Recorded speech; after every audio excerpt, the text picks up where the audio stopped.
السلام علیکم ورحمۃ اللہ وبرکاتہ۔ پیارے بچوں، آج آپ کے سامنے پیش خدمت ہے جماعت پنجم کی نظم حمد، جس کے شاعر ہے ڈاکٹر محبوب راہی۔ جس نظم میں اللہ تعالیٰ کی تعریف و توصیف بیان کی جاتی ہے اس نظم کو حمد کہتے ہیں۔ صفحہ نمبر 3۔ حمد اے جہاں بھر کے پالنے والے۔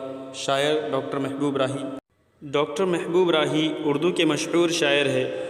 وہ 20 جون سن 1939 عیسوی کو ضلع بلڈھانہ کے ماٹرگاؤں خرد میں پیدا ہوئے۔ ان کی شاعری اور تنقید کے علاوہ بچوں کے لیے نظموں کے کئی مجموعے شائع ہو چکے ہیں۔ ادب اطفال میں ان کی خدمات پر ساہتیہ اکیڈمی دہلی نے انہیں انعام سے نوازا ہے۔ حمد خدا کی تعریف کو کہتے ہیں۔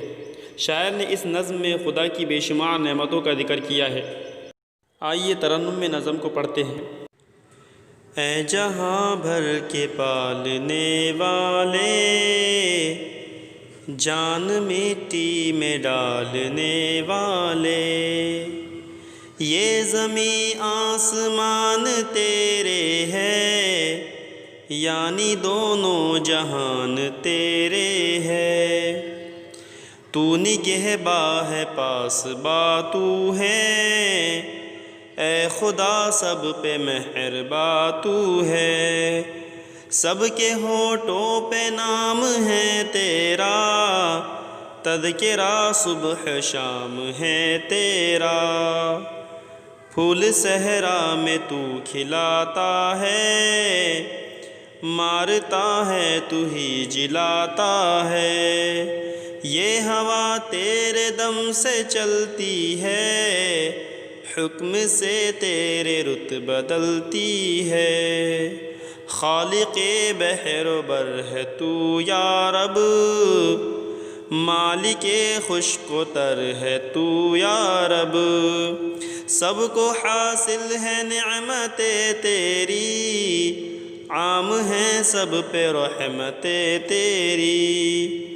ذرے ذرے پہ اختیار تیرا، فضل ہے سب پہ بے شمار تیرا۔ تیری ہر شے پہ حکمرانی ہے، تو ہے باقی ہر ایک فانی ہے، تو ہے باقی ہر ایک فانی ہے۔ نظم کے الفاظ و معانی۔ جان مٹی میں ڈالنے والے، یہ اشارہ ہے کہ اللہ تعالیٰ نے مٹی سے بے شمار چیزیں پیدا کی ہے۔ اللہ تعالیٰ نے انسان کو بھی مٹی سے پیدا کیا ہے۔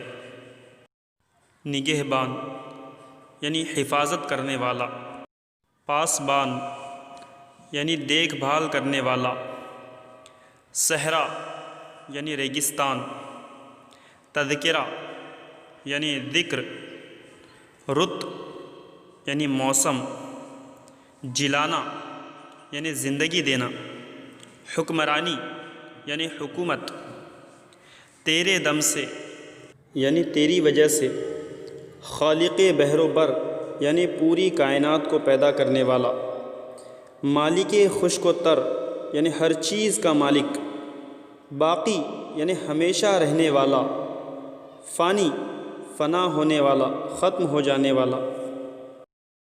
ایک جملے میں جواب لکھیے۔ سوال نمبر 1، شاعر نے جہاں کا پالنے والا کسے کہا ہے؟ جواب، شاعر نے جہان کا پالنے والا اللہ تعالیٰ کو کہا ہے۔ سوال نمبر 2، دونوں جہان سے شاعر کی کیا مراد ہے؟ دونوں جہان سے مراد زمین و آسمان کی دنیا ہے۔ سوال نمبر 3، صبح و شام کس کا تذکرہ کیا جاتا ہے؟ جواب، صبح و شام اللہ تعالیٰ کا تذکرہ کیا جاتا ہے۔ سوال نمبر 4، وہ مصرع لکھیے جس میں زندگی اور موت کی طرف اشارہ ہے۔ جواب، مارتا ہے تو ہی جلاتا ہے۔ نظم کی مدد سے خانہ پوری کیجیے۔ نمبر 1، سب کے خالی جگہ پہ نام ہے تیرا، خالی جگہ صبح و شام ہے تیرا۔ جواب، سب کے ہونٹوں پہ نام ہے تیرا، تذکرہ صبح و شام ہے تیرا۔ نمبر 2، ذرے ذرے پہ خالی جگہ تیرا، فضل ہے سب پہ خالی جگہ تیرا۔ جواب، ذرے ذرے پہ اختیار تیرا، فضل ہے سب پہ بے شمار تیرا۔ نمبر 3، تیری ہر شے پہ خالی جگہ ہے، تو ہے باقی ہر ایک خالی جگہ ہے۔ جواب، تیری ہر شے پہ حکمرانی ہے، تو ہے باقی ہر ایک فانی ہے۔ ہوم ورک، گھر کام۔ اپنے بھائی بہن یا دوست سے بات چیت کیجیے کہ اللہ تعالیٰ نے ہمیں کون کون سی نعمتیں عطا کی ہے اور اپنی بیاض میں لکھیے۔ اسی طریقے سے اللہ تعالیٰ کی وہ کون سی رحمتیں ہیں جو سب کے لیے عام ہیں، اس کے بارے میں بات چیت کیجیے اور ان چیزوں کو لکھیے، قلم بند کیجیے۔ غور کر کے بتائیے اللہ تعالیٰ مٹی سے کون کون سی چیزیں پیدا کرتا ہے۔ سرگرمی، یہ حمد اپنے بھائی بہن یا دوست کو پڑھ کر سنائیے۔